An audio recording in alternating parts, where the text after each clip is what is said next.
Did you know that the book of Jonah is rich with East and West symbolism? Although it's one of the shortest books in the Bible, the story of Jonah is a captivating tale, packed with symbolic details. Jonah's story is divided into two parts: Jonah moving west and Jonah moving east. At the start of the story, God sends Jonah east to preach repentance to a Gentile city called Nineveh.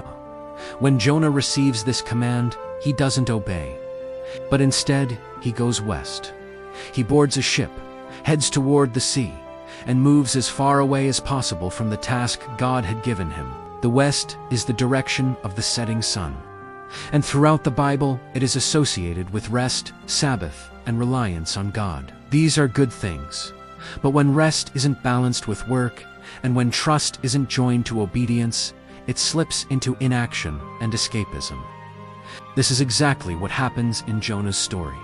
He flees responsibility, moves away from God's presence, goes out to the sea, and descends into the depths of the ship, where he falls asleep while God's storm rages around him. This is rest taken too far. Eventually, with help from God, Jonah turns around and finally goes east, to Nineveh, where he was commanded to go in the first place. But even then, the story doesn't end. Nineveh repents, but Jonah keeps moving east, going beyond the city. The east, the direction of the rising sun, is associated with work, effort, and self-sufficiency. And here, Jonah is no longer asleep.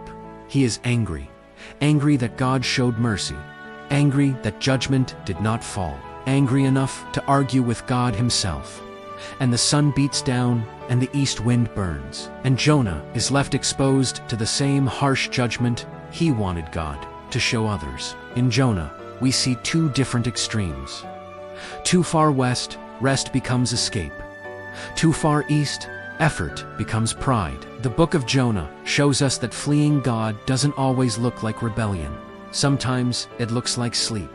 Sometimes it looks like self-righteous anger. And faithfulness is found not in excessive rest and not in harsh self-sufficiency, but in holding both together: rest joined to work and trust joined to obedience.